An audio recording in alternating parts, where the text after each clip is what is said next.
एक छोटे से गांव में सुगना अपने 3 बेटों के साथ रहती थी। सुगना के तीनों बेटे तरुण, करुण और वरुण अद्भुत शक्तियों के मालिक थे, पर यह बात सुगना ने सबसे छुपा कर रखी थी। सुगना दूध बेचने का व्यापार करती थी। अरे तरुण, मैंने दूध दूह दिया है, तुम जाकर प्रमुख जी के घर दूध दे आओ। माँ, इतने सारे दूध का प्रमुख जी क्या करेंगे? उनके घर में शादी है, इस दूध की खीर और मिठाइयां बनेंगी। आराम से ले जाना, गिराना मत। भला मुझसे कभी कुछ गिरा है क्या माँ? तरुण ने दूध का घड़ा अपने सिर पर रख लिया और प्रमुख जी के घर की ओर चल पड़ा।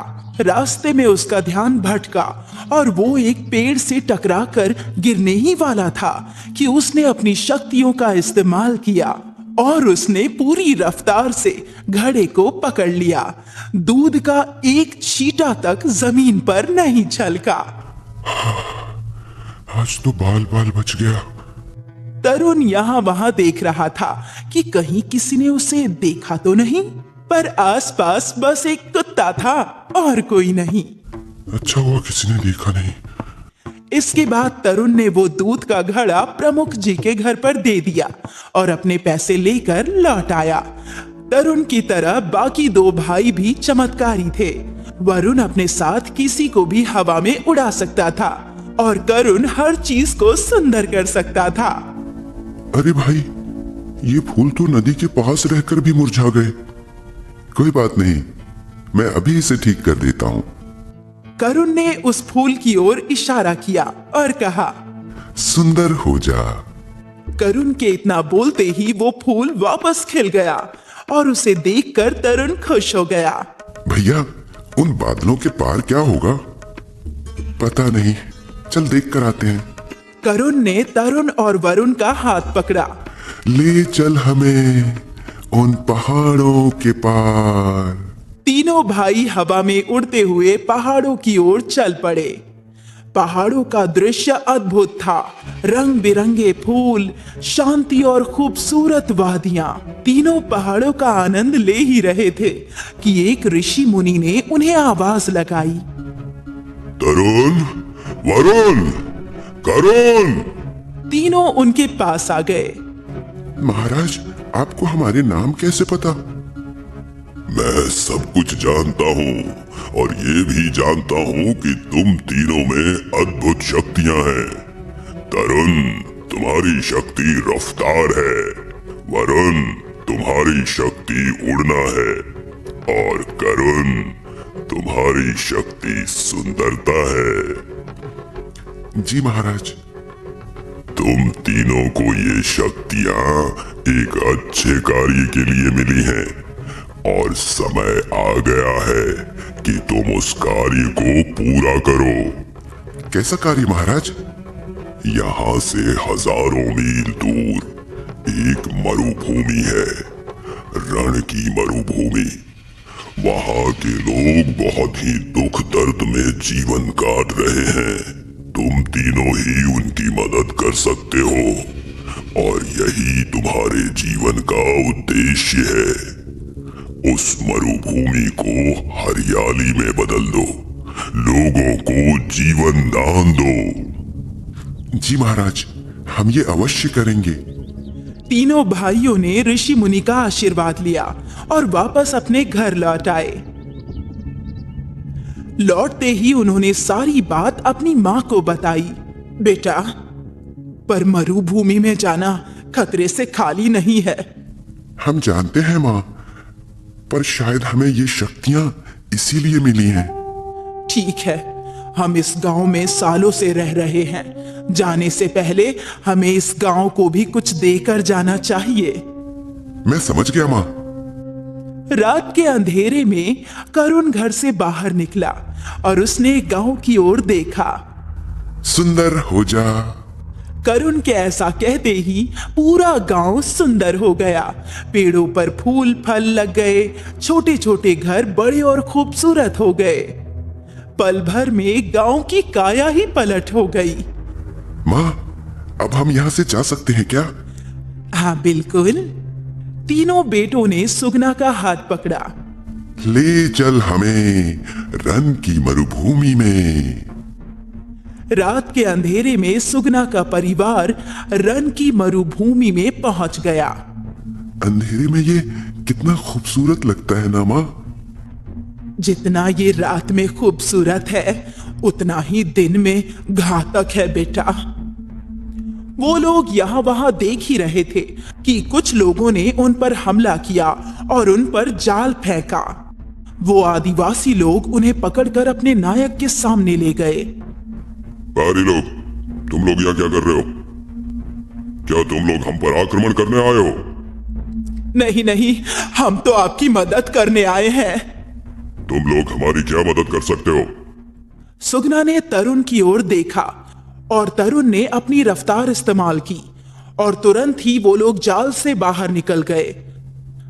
कबीले का नायक और वहां खड़े आदिवासी लोग हैरान थे। ये तुमने कैसे किया? अपने जादू से। मेरे तीनों बेटे अद्भुत शक्तियों के मालिक हैं और हम यहाँ तुम सबकी मदद करने आए हैं। वो कैसे? अभी बताते हैं, चलो हमारे साथ। वरुण ने अपनी माँ और भाइयों के साथ साथ नायक और कुछ आदिवासियों का भी हाथ पकड़ा और वो लोग एक ऐसे इलाके में आ गए जहां पेड़ तो थे पर सारे सूखे हुए। तुम मुझे यहाँ क्यों ले आए? सुगना ने करुण की ओर इशारा किया। सब सुंदर हो जा। करुण के ऐसा बोलते ही सारे पेड़ पौधे जीवित हो गए। उन पर हरे पत्ते लग गए और रंग बिरंगे फूल खिल गए और देखते ही देखते फल भी लग गए। ये देखकर नायक और आदिवासियों की आंखों से आंसू बहने लगे। उन्होंने सालों से हरे पेड़ पौधे नहीं देखे थे। शुक्रिया, तुम लोगों का बहुत बहुत शुक्रिया। बोलो बोलो, तुम्हें क्या चाहिए? मैं तुम्हें कुछ भी दे सकता हूं। हमें कुछ नहीं चाहिए, हम बस यहाँ आप लोगों की मदद करने आए हैं। धन्यवाद सिपाही, आज से ये हमारे मेहमान हैं और इनकी अच्छी तरह देखभाल करना। कुछ दिन सुगना और उसके बेटे नायक के घर में ही रहे मेहमान की तरह। और फिर एक दिन बरसात शुरू हो गई। मरुभूमि के सारे लोग बरसात में नाचने लगे। वाह, ये तो बहुत अच्छी बरसात है। हाँ, पर कुछ दिनों बाद ही हमारा सारा पानी खत्म हो जाएगा और हम एक बार फिर से पानी के लिए मोहताज हो जाएंगे। इस बार ऐसा कुछ नहीं होगा। वो कैसे? आप अपने आदमियों से कहकर जगह जगह जलाशय खुदवा दीजिए। जलाशय तो बन जाएंगे, पर वो भरेंगे कैसे? वो आप हम पर छोड़ दीजिए। जी।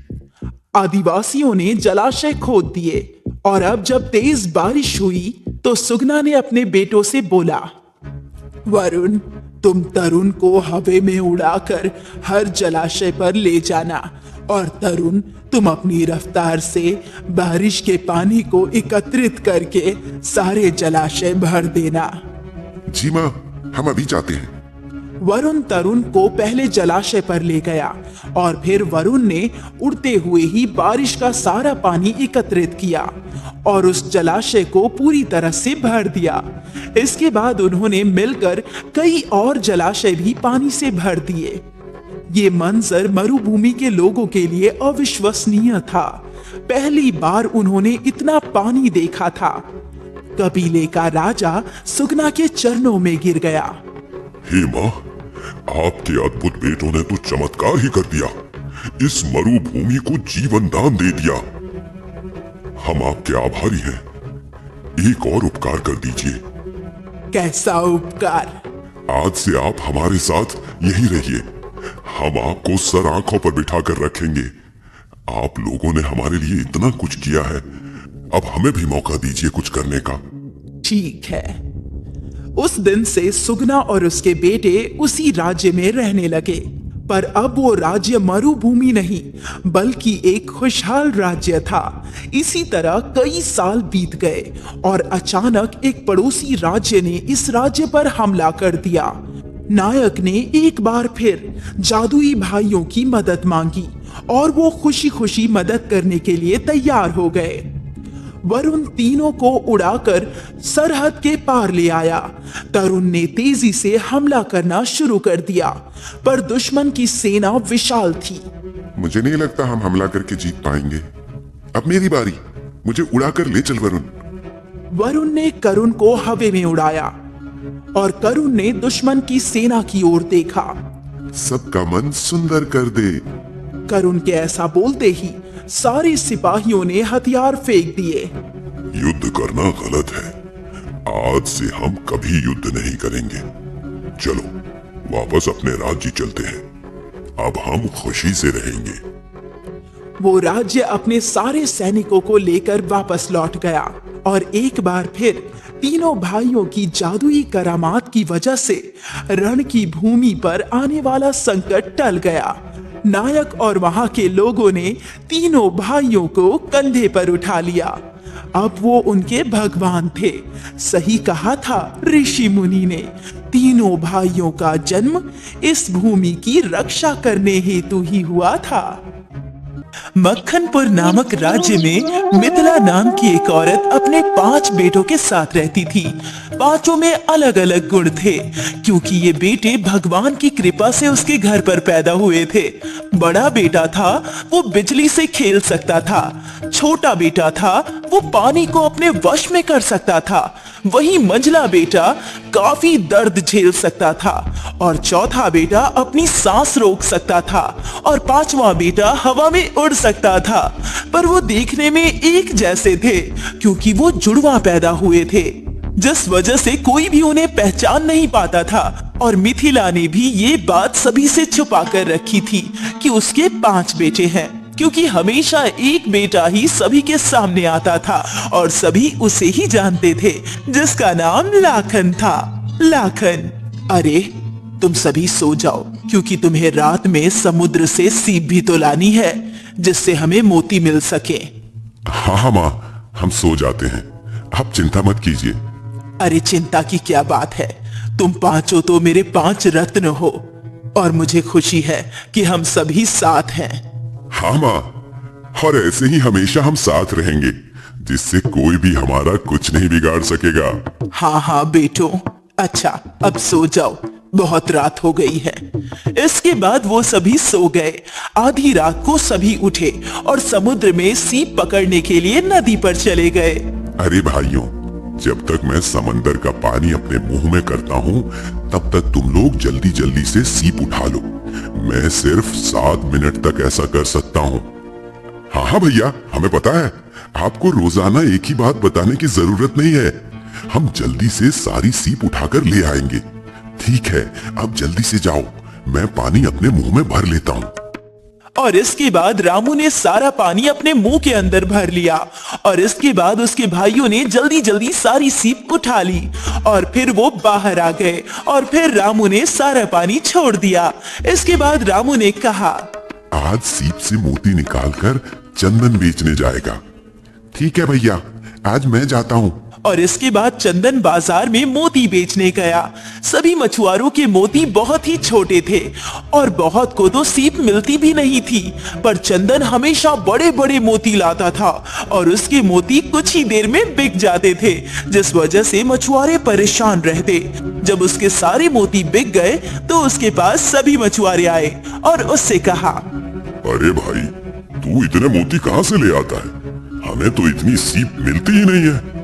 हाँ, ये एकदम ठीक कह रहे हैं। मुझे तो ऐसा लगता है कि तू जादू टोना जानता है, इसी वजह से तू इतनी सारी सीप ले आता है।